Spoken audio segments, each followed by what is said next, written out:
Olá pessoal, Victor aqui, gravando mais um episódio do Café Colapso. Hoje a gente está aqui com a Lia Beltrão, do Trabalho que Reconecta, jornalista, trabalha na editora também, budista, né? A gente vai começar nosso papo.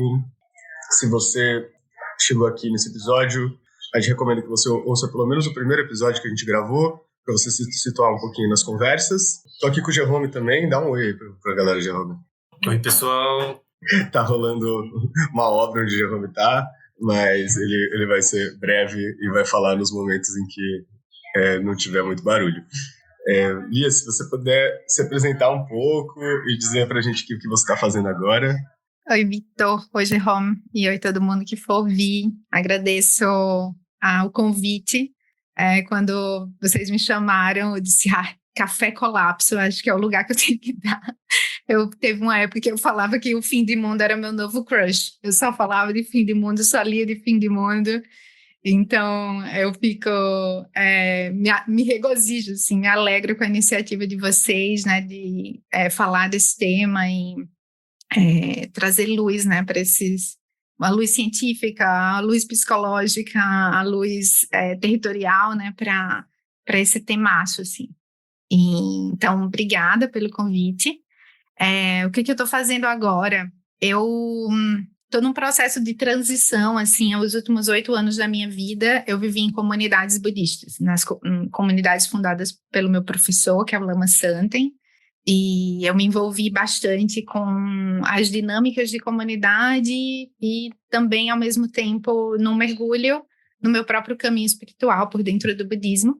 E faz 1 ano e meio, mais ou menos, que eu estou morando numa cidade. Então, essas 2 comunidades eram em áreas rurais, uma delas, assim, bem isolada, no Rio Grande do Sul, na divisa do Rio Grande do Sul com Santa Catarina, que era um centro de retiro. E agora eu estou numa cidade, assim.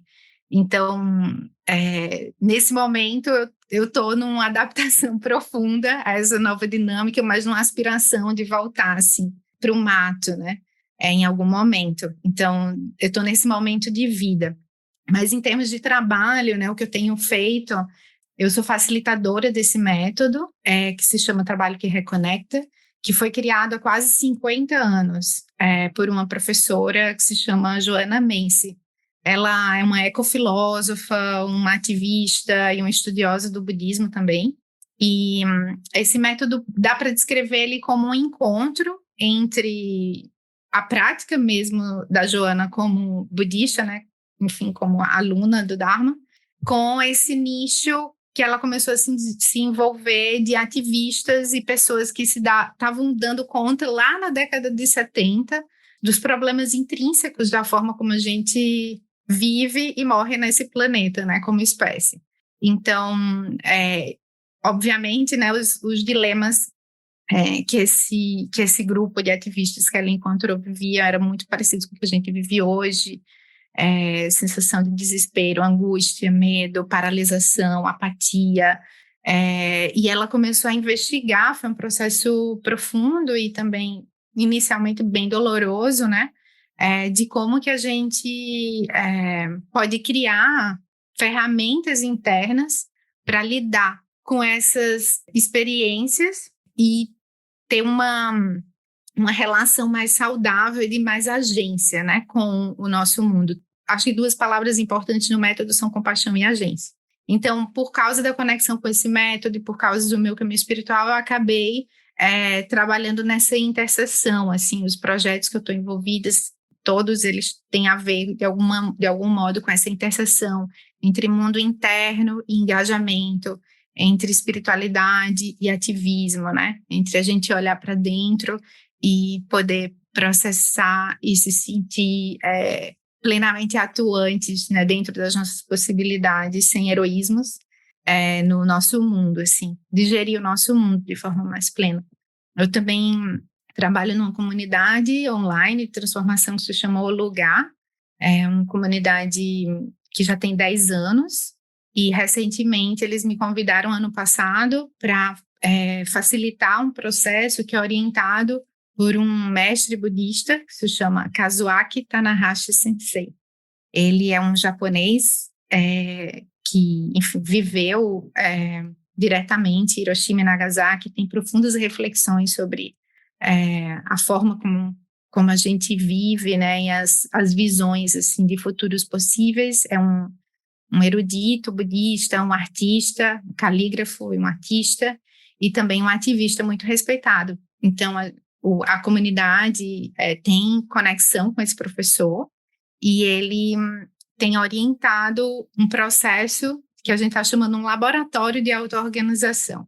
É despretensioso e modesto, e toca esses temas de interseção entre espiritualidade e engajamento, e também tem uma etapa de mão na massa, né, da gente realmente se organizar em grupo e fazer ações que a gente entenda como ações de mudança, de transformação, de provocação, né, tanto do nosso sistema interno quanto dos territórios onde a gente está.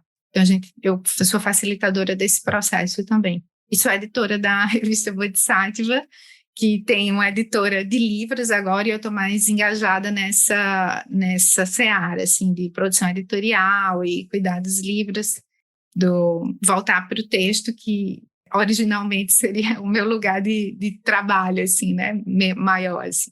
Então é isso, mais ou menos. Muito legal, Lia. Eu fiquei curioso, se você puder contar um pouquinho, assim, da sua trajetória, assim, né, como é que você foi parar no SEBS, como é que você entrou nesse mundo, e também um pouquinho do que significa, como é que é o conceito de colapso para você, assim, né? Onde que entrou, assim, quando que caiu a ficha? Foi por conta da espiritualidade? Foi, assim, conta um pouco dessa trajetória, assim, né? Desses mundos, de como é que você chegou aí. Tem uma palavra que a Joanna Macy usa para descrever o colapso, que é o desmoronamento. A gente, na verdade, traduziu como desmoronamento para o português, meio baseado na tradução para o espanhol, mas é The Great Unraveling. É quando as coisas começam a destecer, né, a desfazer, assim. Desfarelar. Esfarelar, assim, né? É o jeito, ela fala do grande desmoronamento ou do grande desfarelamento, né, como uma narrativa, né? Tem a narrativa das coisas como sempre foram, coisas como de costume. Não há outra forma da gente viver a não ser assim. Não há outra forma da gente medir a riqueza de um país ou o progresso de uma nação que não pelos padrões econômicos vigentes. Não há outra forma da gente consumir, não há outra forma da gente se alimentar. A ideia de que não há outra forma é do jeito que é. Não vai mudar, e essa que diz é passageira, e a gente vai atravessar, né? O capitalismo vai sobreviver, ele vai só mudar um pouquinho, mas vai continuar. Então, essa é a narrativa das coisas como de costume, do business as usual. E tem essa outra narrativa do grande desmoronamento, né? E tem uma terceira narrativa, óbvio, a gente vai chegar nela, mas vamos ficar no colapso por enquanto, né? Esse desvelar, esse começar a ver os limites, né? Da forma como a gente vive, as consequências drásticas, né? Do nosso modo de vida, tipo, aparece para diferentes populações em diferentes momentos, né? O Ailton Krenak lembra a gente de forma muito clara que para os povos indígenas do Brasil, os outros povos originários, né, das Américas, por exemplo, esse fim de mundo começou a acontecer faz 500 anos, né? Mais de 500 anos. Mas para mim, se eu for narrar o meu colapso, foi o meu momento de se dar conta, né, disso, do desmoronamento começar a acontecer, foi em 2018 só. Como eu sou de uma população ultra privilegiada, ainda que eu seja jornalista, me considero uma pessoa bem informada, leio uns jornais decentes, me informo, etc., né? Estou numa uma parcela da população, sim, que dá para se considerar bem informada sobre o que estava acontecendo. Mas é como se as informações elas não chegassem no corpo exatamente, né? E para mim isso começou a acontecer, a chegar no corpo em 2018, quando eu me propus, como eu estava de editora da revista, eu fui fazer da revista Bodhisattva, a gente se propôs esse tema de investigar o que os mestres budistas estão dizendo sobre emergência climática. Nem falava de colapso, nem de grande desmoronamento, nem conhecia essa expressão. Mas da emergência climática, o que eles estão falando, né? Parece que o negócio é sério. E o que eles dizem? Quais são as visões?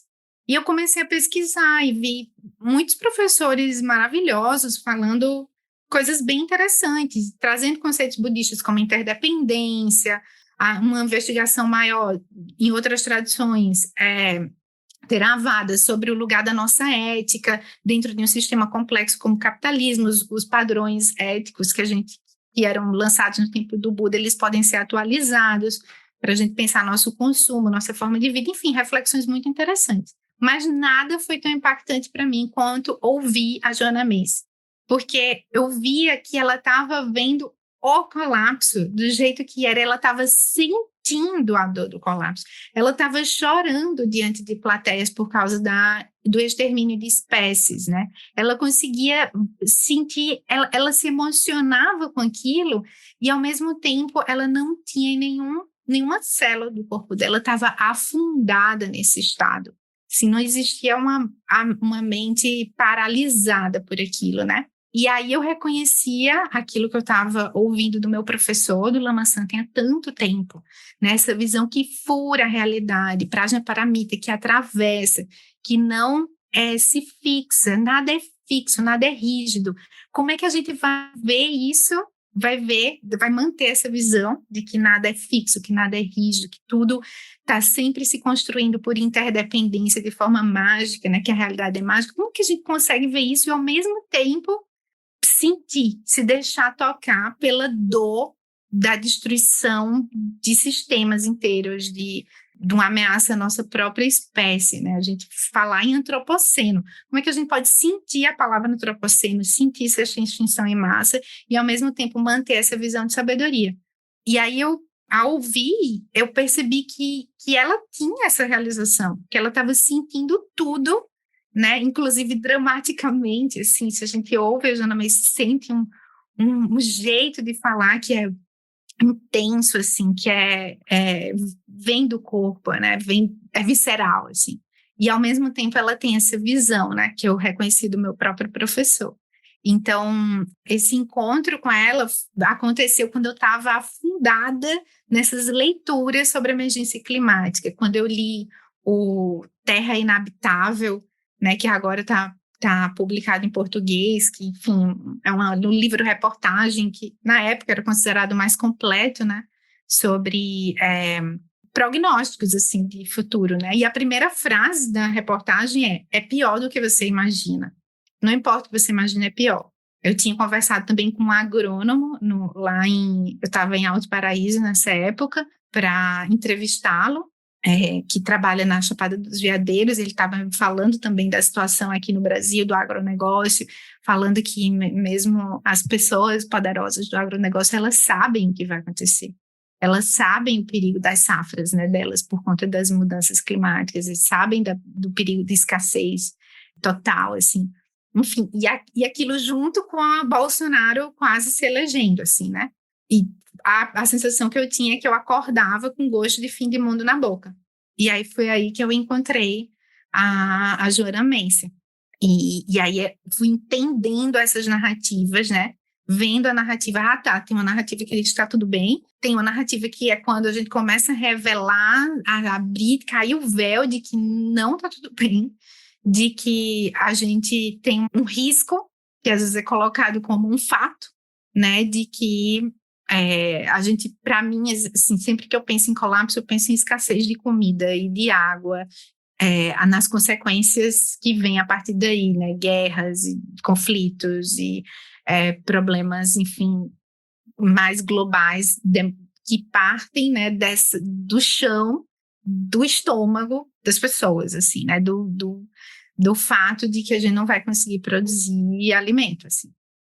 Então, essa ficha que foi caindo veio, né, por causa dessa reportagem, por causa do meu envolvimento com o SEB, né, o centro do meu professor, e que me levou a encontrar a professora Joanna e entrar no método de querer ser facilitadora disso, né? Entrar, fazer minha própria compostagem e fazer isso em grupo também, né? Facilitando, mas sendo facilitada também pelo grupo. Não, muito, muito interessante essa trajetória, né? Ver que já faz, então, mais de 4 anos, né? Que você está lidando com essa ficha que caiu, né? E não é sempre fácil, né? De conseguir continuar a fazer as coisas que a gente fazia uma vez que teve essa tomada de consciência que geralmente algumas pessoas é divisor de água realmente, né? Eu queria entender um pouco mais ali, assim, como que o TQR te ajudou, né? Que o TQR, que é esse método, né, que o trabalho que reconecta, que talvez muitas pessoas que estão nos ouvindo não conhecem, chegou a falar um pouco já, né, no trabalho da Joana Massi, esse é um método que existe há 50 anos, e eu vejo que, porque às vezes eu ouço umas críticas falando que, mas isso é mais uma coisa de ajuda psicológica, de ajuda, como se chama, de autoajuda. Autoajuda, para a isso. pessoa se sentir bem. Só que eu acho que o lado interessante desse método é que, na verdade, tem um lado muito ativista, né? Não é só ter uma resiliência psicológica para lidar com uma tomada de consciência desse colapso sistêmico, né? Tem uma parte também ligada no ativismo, um outro tipo de ativismo que não seja um ativismo que vai se desgastando, porque é isso que a Joana Massi fala, né? Muitos ativistas não tinham, como dizer, energia e gás, né, para manter a atividade deles, sabendo que tudo está indo em direção contrária, né? Então, como que a gente começa a ter conceito de esperança ativa, enfim, vários conceitos interessantes que estão sendo desenvolvidos pelo método. Então, eu queria te ouvir um pouco sobre essas duas coisas, assim, sobre, de um lado, a parte de autoajuda, entre aspas, né? Como que para você te ajudou a não negar essa tomada de consciência e viver com ela, viver bem, e do outro lado, essa parte mais ativista, assim. O TQR, a melhor forma de explicar assim, o trabalho que reconecta tem 4 fases. A última fase, ela diz respeito a gente se comprometer e agir. É a última fase que se pensa em ação. Mas tem um longo processo que trata apenas de como isso é muito baseado na visão sistêmica. É muito no budismo, com certeza, mas bastante na visão sistêmica, né?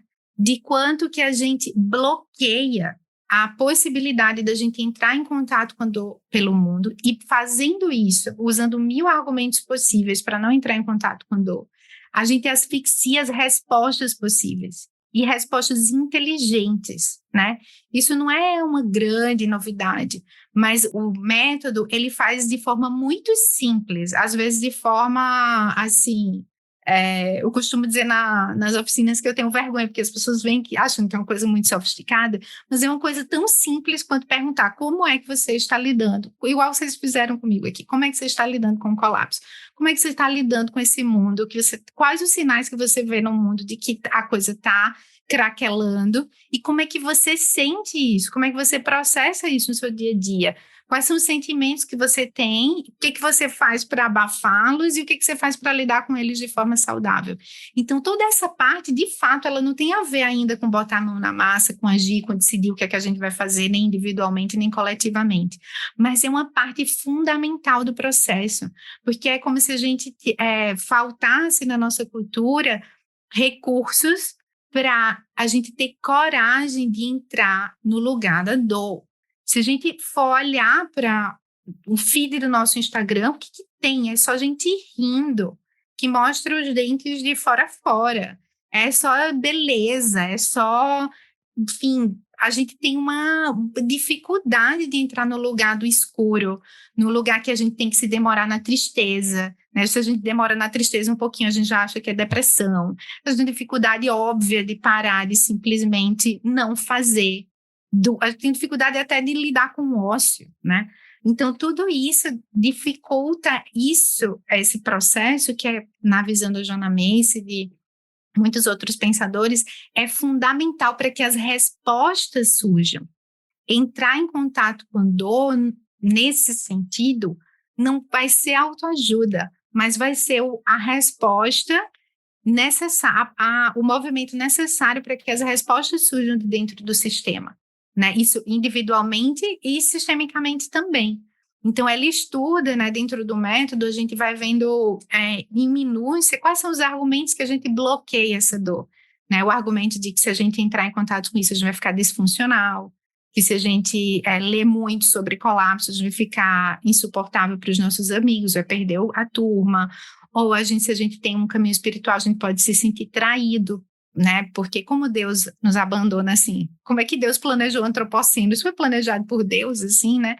A gente tem uma série de questões de argumentos, né, culturais, sociais, que fazem com que a gente evite sentir a dor do que está acontecendo no mundo natural, na nossa sociedade. Da gente parar e testemunhar a dor. Isso é muito, essa expressão, né, testemunhar a dor, sustentar o testemunho da dor, é muito presente em outros movimentos do budismo engajado, né? Isso é curativo, isso traz mudança no sistema, seja de forma sutil e, né, quando a gente fica mais tempo e percebe, né, uma coragem surgindo, uma capacidade de acomodar melhor as coisas, a gente vai vivendo complexidade nas situações, a gente vai vendo nuances nas situações e as respostas ficam mais inteligentes, né? Então, esse é um caminho que está ligado a uma visão bem radical de compaixão, assim, né?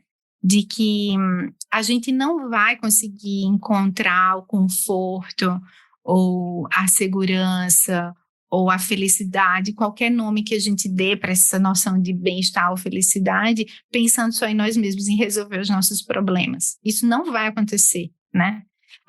O caminho aqui é o caminho do serviço, é isso que vai, quanto mais a gente se sentir hábil, com o coração grande o suficiente para acolher a dor, ver as respostas que podem surgir dali e hábil para se perguntar como é que eu posso servir nessa situação. Isso é o que vai dar maior satisfação na nossa vida, maior tranquilidade para o nosso coração. Então tem essa imagem assim, né, de um ser que anda no meio do caos mesmo, mas consegue andar com esse olho, né, que eu estava dizendo no começo que eu vi na Joanna Macy, que não afunda, né? E aí não importa no final se a gente está parindo um novo mundo, ajudando a nascer um novo mundo, ou se a gente está só como acompanhante doente terminal de uma coisa que já foi, não importa, porque a qualidade da nossa presença vai ser a mesma, né? A gente sente de fato o que está acontecendo e a gente inteligentemente, porque está sentindo, gera as respostas possíveis para essa situação. Né? E óbvio que isso é super desafiador no nosso tempo, mas a gente tem esse desafio do nosso tempo, né? Vamos celebrar, como diz minha professora, que a gente está nesse tempo extraordinário, grávido de possibilidades, né? Escuro, como é um útero, e grávido também, né? E fértil, possível, assim, do campo das possibilidades está aberto. Então, é um método que bota as pessoas juntas a falarem da dor e a falarem de sonhos, né? Da imaginação. Aí vem essa outra etapa, que é uma etapa de imaginar, de fermentar, né, a possibilidade de construir outras coisas, né, outros futuros, outros caminhos, assim. Então tem essa parte que aí a gente começa a se aproximar da parte ativa, da parte de ação, né? Mas tem uma noite escura da alma necessária, né? Um aprofundamento na escuridão necessário, assim. Muito interessante que às vezes acaba sendo justamente, né, hoje em dia, essa angústia de não futuro, né, que precisamente fazer as pessoas mais jovens estão sentindo isso, assim, né, por uma questão mais de instinto, assim, né, tá cada vez mais óbvio, né, e a importância de não negar, né, e não esconder, deixar embaixo do tapete, não fugir, né, e compartilhar, na verdade, porque lidar com isso sozinho também é muito difícil. Então vejo um pouco que o TQR abre um espaço para as pessoas mergulhar o fundo do poço, né, que é difícil, mas depois o tempo dá para quicar, né, não é e compartilhar com outras pessoas, assim, ver que não, você não está sozinho, é uma coisa que a gente vai ter que aprender a lidar, né, e ter um amadurecimento sobre essa angústia de enxergar uma perspectiva de futuro muito tragédia, uma tragédia, né, que está acontecendo e que vem se intensificando, né, que a gente pode enxergar o colapso como essa grande tragédia, né, onde a humanidade está se embarcando, mas acho que enfim, bem interessante isso. Acho que realmente se fizer não através de um método estruturado pode ser bem perigoso, né, de se arriscar nesse caminho, né, porque para algumas pessoas a gente nunca sabe como que elas vão lidar com isso, né, então é bom de estar acompanhado, é bom de fazer isso com o grupo, realmente. E tem muitos facilitadores do trabalho que reconecta que acabam tendo formações paralelas em abordagens que lidam com trauma. Eu, inclusive, né, depois que eu comecei a facilitar o método, eu vi quanto que é importante, né, a gente ter ferramentas para lidar com o trauma, porque isso é um trauma coletivo, né, que a gente está lidando, assim. Mas as respostas que a gente tem aí são individuais, respostas de luta, fogo, congelamento, né? A gente vê uma coisa que é ameaçadora e a gente luta, que ele fica berrando com aquilo, né? Querendo brigar, querendo estrangular, lutar contra o que está acontecendo, não aceitar. Ou a gente congela num lugar de não ação, ou foge, né? Tipo, não quero nem falar disso, eu vou torrar meu dinheiro em Miami, não vou nem pensar sobre esse terra inabitável, né? Então, esses padrões são padrões de resposta traumática, não é outra coisa. Então, isso também tem me ajudado muito a dar esse lugar, é como se a gente sustentasse um espaço de segurança, né? Quando tem um espaço de segurança, aí a fala é genuína, né? E eu também não tenho pauta, não tenho agenda. Eu, como facilitadora do trabalho que reconecta, eu não estou ali para dizer que as pessoas precisam ter medo. Eu tenho medo da escassez de comida, mas outras pessoas podem ter outras coisas no coração delas e aquilo seja genuíno para elas, né? Então, sustentar o espaço para que do encontro surjam tanto esse partilhar de dor, né, como as respostas. É como se a energia que estava bloqueada, a mesma energia, ela se mostra como resposta saudável, né, para o nosso mundo. No começo em forma de lágrimas, depois em forma de outras coisas. Eu enxergo muito, Lia, o meu próprio processo assim, né, de aceitação. Quando eu li o livro da Joanna Macy, né, de Experiência Ativa, eu comecei a ver todas as etapas do processo. Eu enxerguei como esse processo como foi doloroso passar por aquilo sem estar estruturado, né? E aí fui reconhecendo, assim, porque a gente é muito nossa sociedade, a gente é muito enraizado essa questão de fugir da dor, né? Essa questão de você não aceitar a dor, de você buscar só o prazer. E na hora que a gente tenta fugir da dor, assim, o tempo todo, e a gente não olha ali de frente, a gente acaba entrando nesse ciclo vicioso, né? De tentar não olhar isso de frente, tentar buscar outras respostas. Daí a gente passa um tempão não olhando para aquilo, e o processo se torna muito mais doloroso do que realmente parar, olhar e aceitar. E eu lembro que a primeira vez que eu senti isso, demorou muito tempo, né, de quando comecei a perceber esse processo, até eu realmente me deixar chorar e sentir aquilo, né? E aí quando você lê o processo, assim, que a Joanna Macy se propõe, assim, e você se entrega para aquilo, fica muito mais fácil de você digerir. E eu falei, nossa, se eu tivesse conhecido isso quando começou a cair minha ficha, o meu processo, minha dor, provavelmente ela teria sido muito mais intensa, mas muito mais curta, porque eu estava o tempo todo querendo fazer algo a respeito, mas não era hora de fazer, né? Era hora de não fazer, era hora de parar e olhar para dentro e perceber, digerir aquilo para depois descobrir o que poderia ser feito. E o próprio David Wallace Wells, né, no livro do Terra Inabitável, ele fala sobre, porque o livro é um calhamaço de notícia ruim, assim, né? Mas ele fala, né, da questão da filha dele, que quando perguntam, né, sobre a próxima geração, né, que é uma oportunidade. A gente está vivendo uma grande oportunidade de mudança, né, a gente está vivendo essa grande mudança no planeta, e é uma oportunidade de a gente fazer diferente, né, que é muito importante, assim. E trazendo um pouquinho também da minha trajetória, assim, eu acho que a minha ficha caiu bem numa experiência, assim, entendendo cosmovisões de comunidades tradicionais, né? Uhum. E aí eu queria te perguntar qual que é essa relação, assim, né? Como é que o trabalho que reconecta e a ecologia profunda, ela conversa com as cosmovisões de comunidades tradicionais, assim. Boa pergunta, Victor. E bem legal essa tua percepção, assim, do tempo necessário para sentir, né, para digerir a dor, e tem o tempo do não fazer, né? Que isso também não é muito favorecido na nossa sociedade, né? A gente ter esse tempo do não fazer. Sobre as cosmovisões, assim, né, dos povos originários, e aqui no Brasil a gente tem essa riqueza, né, ainda viva, assim, e brilhando. O que eu entendo, assim, se for falar da perspectiva da metodologia, É como se, para mim, a melhor forma de olhar é que quanto mais diversidade de seres for possível dentro de um mesmo grupo, diversidade de visões, as sabedorias emergem. Então, mesmo que eu não esteja, que o método não esteja sendo feito numa comunidade tradicional, e eu não acho, na verdade, que isso é necessário, porque tudo isso que a ecologia profunda viu, e o budismo viu, e o pensamento sistêmico viu, aquilo está na cultura, né, desses povos que conseguiram, né, dentro do genocídio que aconteceu e que segue acontecendo, conseguiram se manter conectados à sua própria espiritualidade, né, a visão de que as coisas estão vivas, assim, que são sagradas.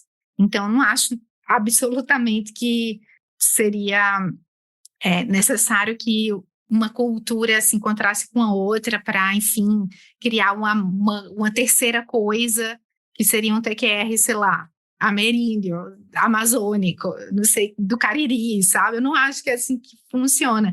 Eu acho que basta confiar na simplicidade das perguntas e colocar as pessoas a conversar na simplicidade das perguntas. E a sabedoria que já está no coração das pessoas vai vir, né? A sabedoria, essa sabedoria que a gente associa aos povos originários de que as coisas estão vivas, está viva em nós em algum ponto. Se a gente conversar tempo suficiente, nesse espaço seguro o suficiente, com uma motivação clara, essas sabedorias elas emergem, né?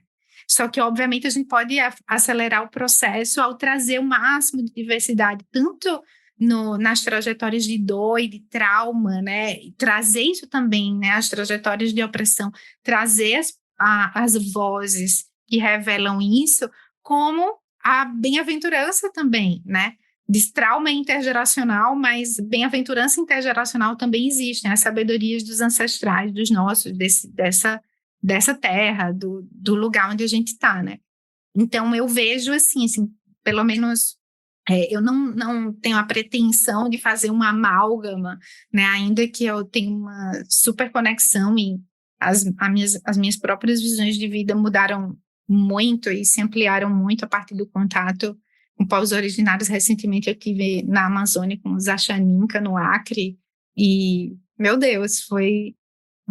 Mas, assim, era como se eu estivesse vendo o trabalho que reconecta de uma perspectiva completamente diferente, mas estava lá, a Gaia falando comigo, Gaia sofrendo.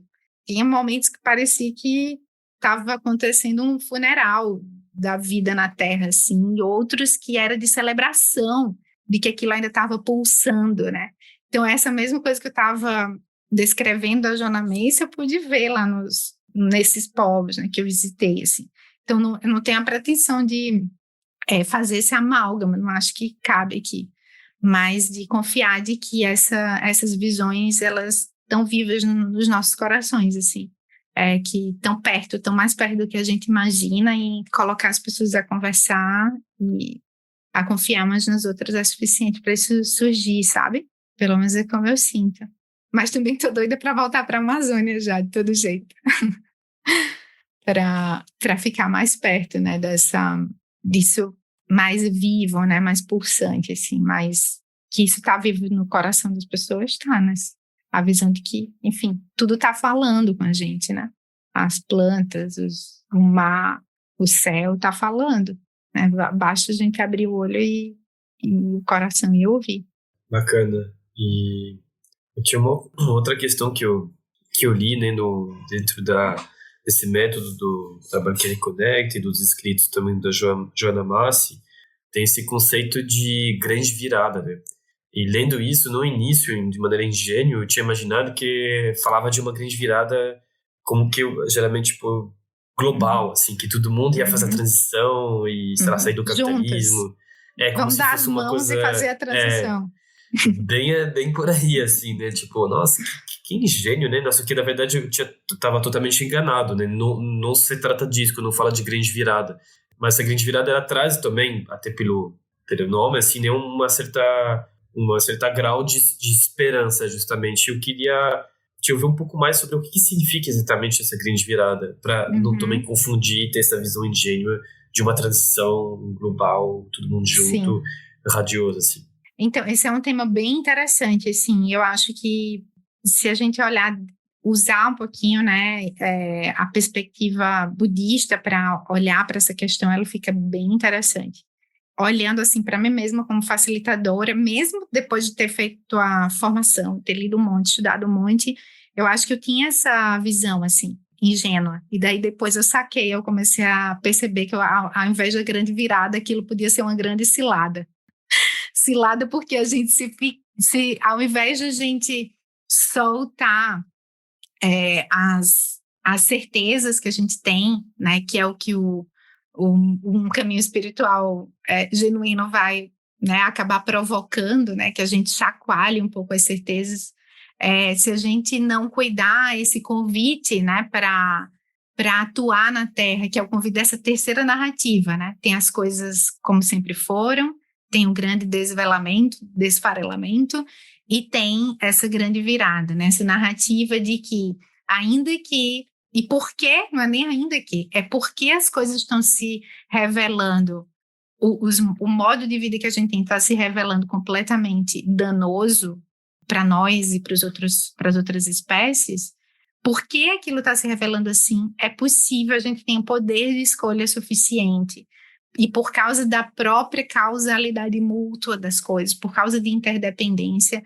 é possível fazer uma transição para outros tipos de sociedades, assim, né? Sociedades que sustentem e celebrem a vida. Tecnicamente, essa é a noção de grande virada, só que eu fui vendo que se a gente não cuidar, aquilo pode virar uma coisa tipo exército do bem, né? Como eu estava falando, vamos dar as mãos, todo mundo junto, a gente cria essa expectativa de que a gente vai chegar num lugar de harmonia pacífica, tipo ursinhos carinhosos, sustentáveis, sabe? Alguma coisa desse tipo. Ou tudo vai virar uma grande Dinamarca, um hedonismo sustentável, assim. Então, a gente tem, enfim, cada um vai ter suas visões, né, de como esse futuro ideal é possível. E eu fui vendo que isso era completamente desalinhado com os ensinamentos, se a gente fosse olhar de forma mais profunda, e com as próprias reflexões que a Joana May estava trazendo ali por dentro. Então, como é que ela reflete sobre essa questão, né? A nossa mente, como isso está estudado desde os tempos da Universidade de Nalanda, lá um grande mestre chamado Nagarjuna olhou para essa questão, ela tem uma tendência bifurcada.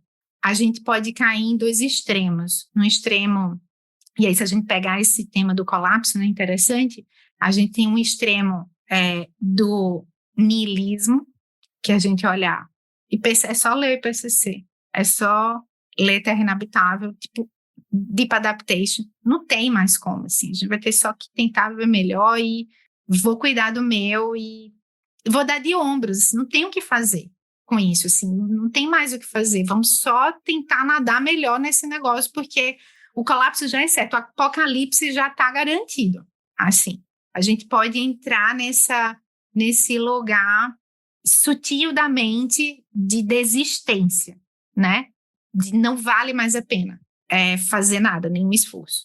Por outro lado, a gente, por ter exatamente medo desse lugar, a gente pode se agarrar à segunda visão, que é uma visão de permanência, que ela está imbuída com um delírio de permanência, de que a gente consegue sim chegar nesse lugar ideal de harmonia pacífica, onde todo mundo vai estar bem e vai estar tudo estável e maravilhosamente.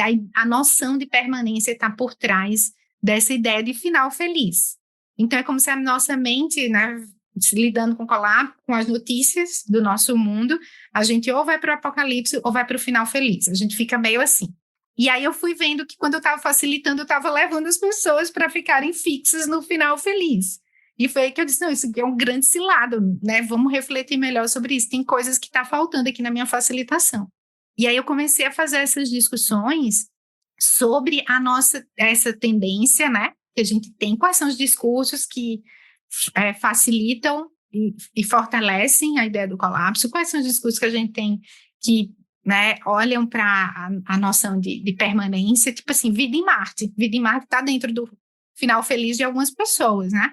E para outras já está no outro lugar. Ou, enfim, todos os tipos. Ou as crianças já nascem prontas, elas vão cuidar e vão resolver tudo essa tragédia aqui, né?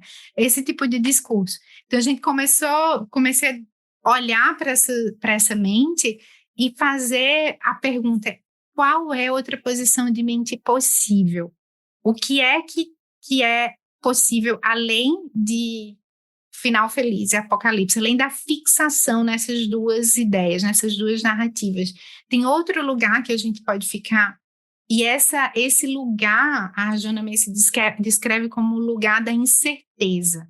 A gente realmente não sabe, é a mente do não saber, é a mente do caminho do meio, é a mente que é um lugar desconfortável porque é sem chão, não tem narrativa, não tem certeza onde a gente se agarrar, a gente não pode tirar conclusão sobre as coisas pelo simples motivo, não é por nada, não é dogmático isso, é pelo simples motivo de que a realidade é interdependente. Tudo está se batendo e influenciando mutuamente. Todos os pensamentos, as nossas ações, a nossa fala de tempos insondáveis está se mutuamente influenciando. E isso é insondável, isso é incalculável. A gente não, mesmo que a ciência tente dar conta das variáveis, e a gente sabe nesse tema de emergência climática quantas variáveis existem, quão complexo é isso, mesmo que a ciência dê conta, tente dar conta, tem causas e condições que estão sempre invisíveis aos nossos olhos, sempre vão estar invisíveis. Então, o ponto, né, e a ação de um bodhisattva, de um ativista dentro do método, é contemplando a interdependência, contemplando que a gente não vai conseguir manipular as coisas para esse final feliz acontecer, porque as coisas são imanipuláveis, são inconsertáveis, mas, por outro lado, tudo que a gente faz impacta, tudo que a gente faz importa, a gente age, e tudo que a gente faz importa. E porque o nosso coração, como a gente falou na primeira parte da fala, se abriu para essa dor, se abriu para enxergar a realidade, os fatos, né? O fato é que o sofrimento está ali, o sofrimento é óbvio, é claro, né? De nós humanos e não humanos, de ecossistemas inteiros. A gente fez essa primeira etapa e a gente pode olhar para essa rede de interdependência com esse coração partido, porém sem acreditar que a gente vai chegar a um conserto, a gente vai consertar a realidade é inconsertável. Então tem essa frase da minha professora, né, que me ajudou, de uma outra professora, que me ajudou a clarear um pouco essa seara, né, que a Joanna Macy trouxe do Apocalipse Final Feliz. Ela diz, a gente tem que aprender a queimar de amor num mundo que a gente não pode consertar. E aí o ativismo é o queimar de amor, é ser inteligente, é fazer, mas ser inteligente também diz respeito a gente entender que a realidade não é consertável. A gente não vai conseguir deixar ela naquele estado de perfeito equilíbrio que a gente imagina, né? É tudo interdependente, mas tudo que a gente faz importa. Então esse lugar é bem diferente do exército do bem. Ele tem o coração completamente aberto em compaixão, mas não tem a rigidez de que o caminho é esse, né? O caminho que a gente vai seguir, vamos todos juntos nessa direção. E a gente vai entendendo a multiplicidade, a complexidade, vai apreciando as várias manifestações de cuidado com a terra, as várias formas de a gente honrar a interdependência, ter o olho mais fino para ver o impacto das nossas ações, fazer as escolhas melhores e se engajar, e por acreditar em interdependência, se organizar, se engajar em ações políticas grandes ou pequenas, para gerar, né, momentum, para gerar acúmulo de ação na mesma direção, a fim de que, enfim, uma transformação aconteça. Mas essa transformação nunca é final, nunca tem o final, né? Então isso não é uma coisa do nosso tempo, né? Investigadores da mente estão vendo isso há no mínimo 2.600 anos, assim, muitas tradições estão vendo isso. Então esse é um momento maravilhoso, porque a gente tem que fazer isso de forma radical, senão a gente basicamente enlouquece. Assim, eu acho que essa discussão da fixação da mente, ou no extremo ou no outro, ela permite que a gente dialogue, é melhor, ela permite que a gente veja nuances nas visões dos outros, ela permite também que a gente aprecie o que tem de maravilhoso nas ações das outras pessoas. Pelo menos a mim me tirou de um lugar de muito julgamento, sabe? Do tipo, essa ação é boa, mas ela não... tá faltando uma parte aí, né? E a parte de lidar com essas questões mais sociais, a ambiental tá ótima, mas essa parte aqui política não tá legal. Ou a gente, né, tem uma mente muito julgadora, como se a gente buscasse essa perfeição, essa coisa de uma mente eternalista, assim, de buscar um conserto final, né, para a realidade. Então a gente fica muito julgador. E para mim o que me ajudou foi ter uma mente mais apreciativa, assim, de ações que são, enfim, merecem ser olhadas e repetidas e continuadas e honradas, assim, né?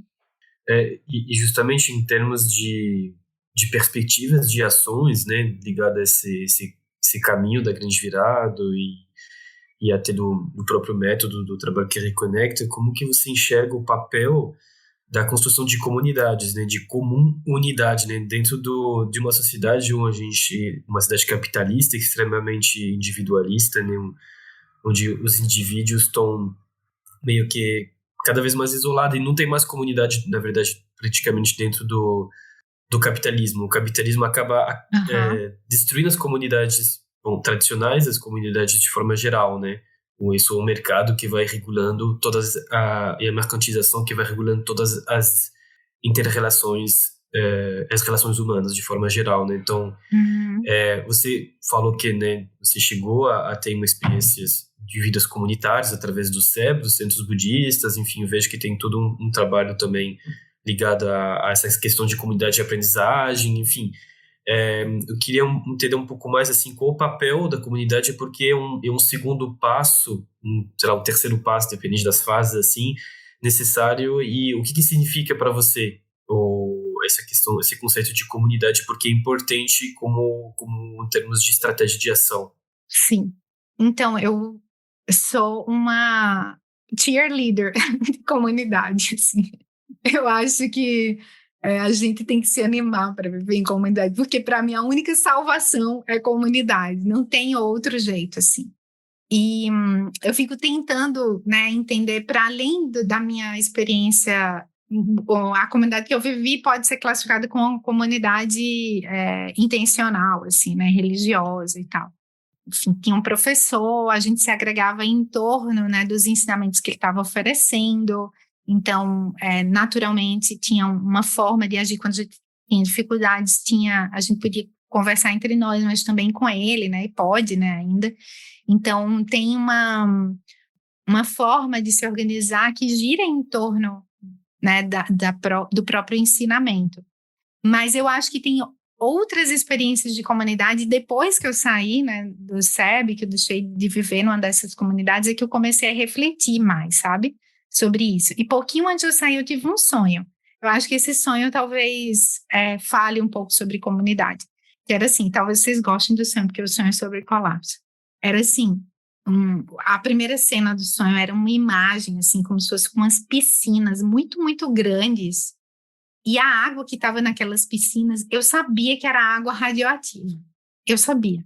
E algumas pessoas que estavam fora meio que também sabiam que aquela água estava envenenada. E eu ficava horrorizada, assim, de olhar para aquilo e dizer, por que as pessoas estão tomando banho nessa piscina? Essa água, elas não sabem que essa água está desse jeito, que é isso, né?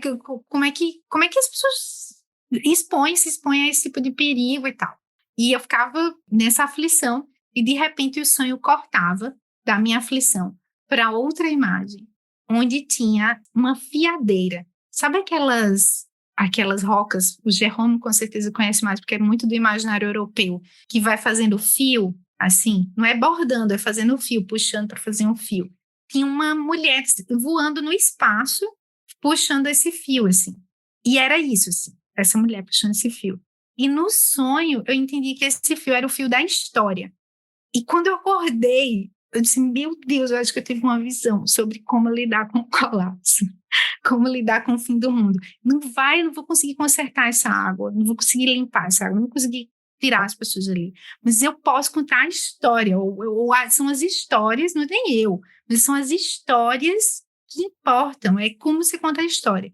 E eu acho que uma comunidade é um grupo de pessoas que se fia, né, que se cose, que se costura em uma história que elas acham que é coerente para elas. Essa história, ela pode ser uma história destruidora, comunidades que se organizam para coisas horríveis, como ela pode ser uma história de complexidade, a história desse olho que a gente está falando aqui, que vê além das visões dos dois extremos, que se propõe a estar em contato com o mundo.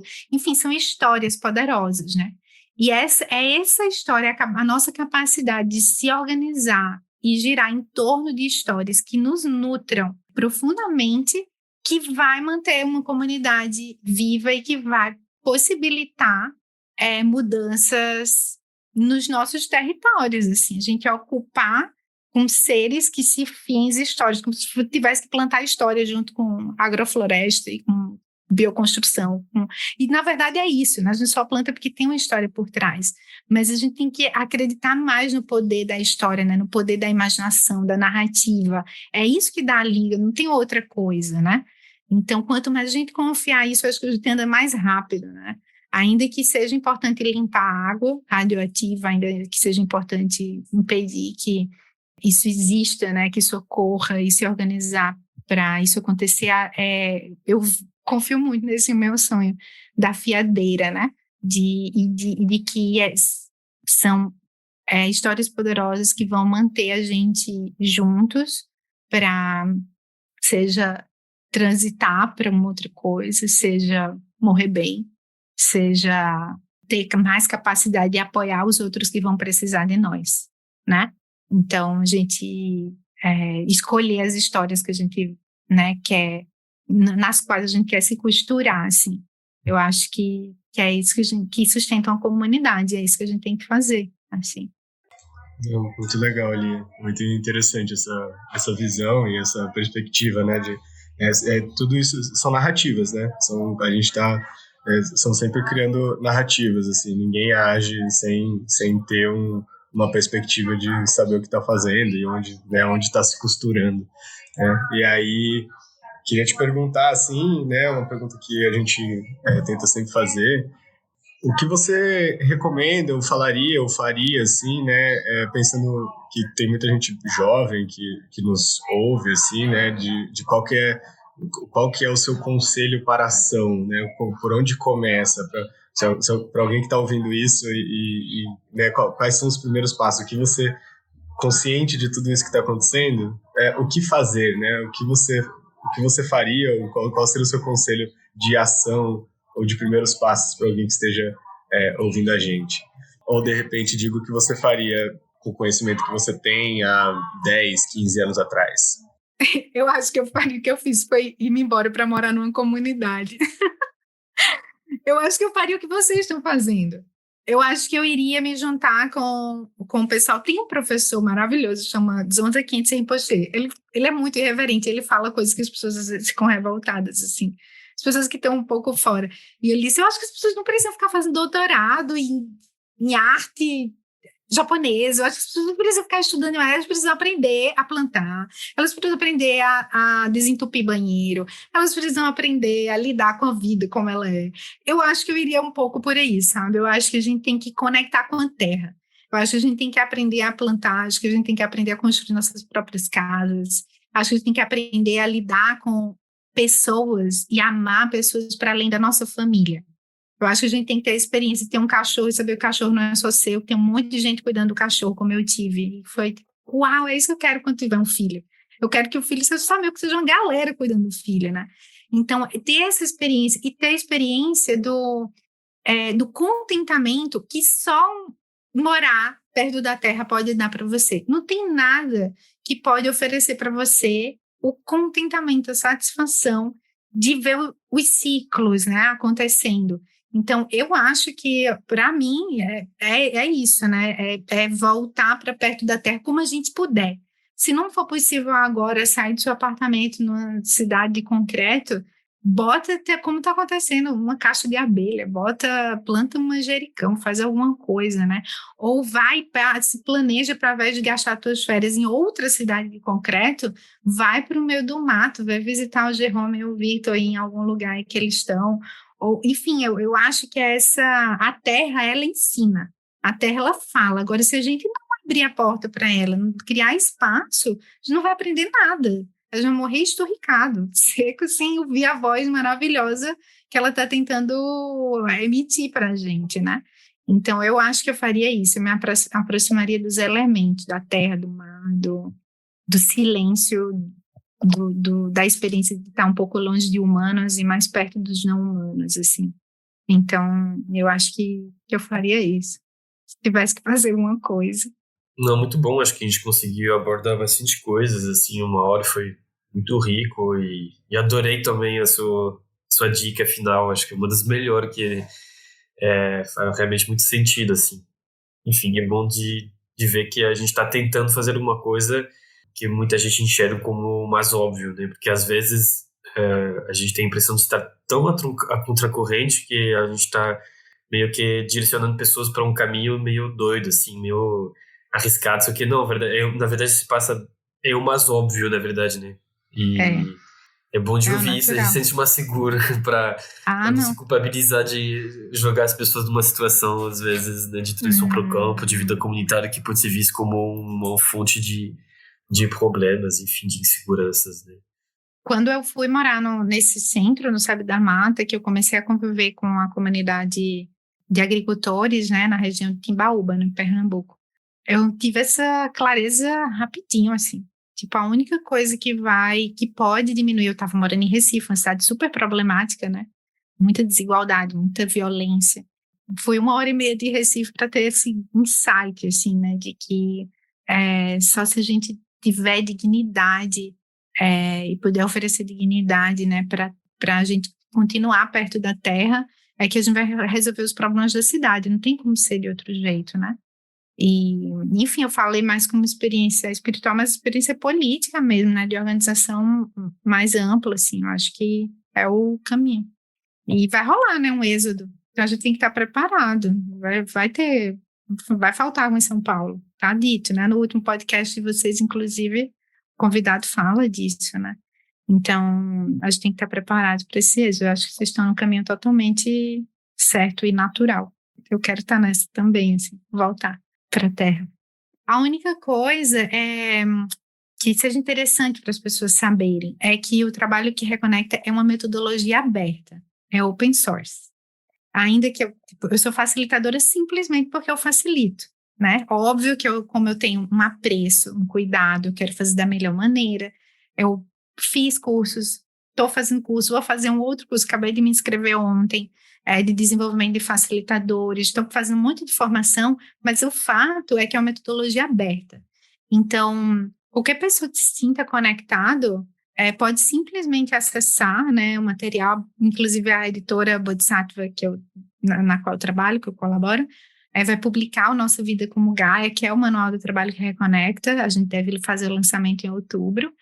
E ali é um manual, então a gente pode usar aquilo como a gente quiser. Então tem pessoas usando como professores universitários para ajudar alunos que estão travados em processos fazendo seus doutorados, tem pessoas que estão usando nas escolas, tem gente usando no SUS, enfim, dos mais diversos modos, é livre, não tem credencial, não é nada assim ultra protegido que você tem que pagar dólares e dólares para poder se dizer facilitadora. Não é assim que acontece. E eu me sinto muito à vontade de fazer parte disso também por causa dessa visão, né?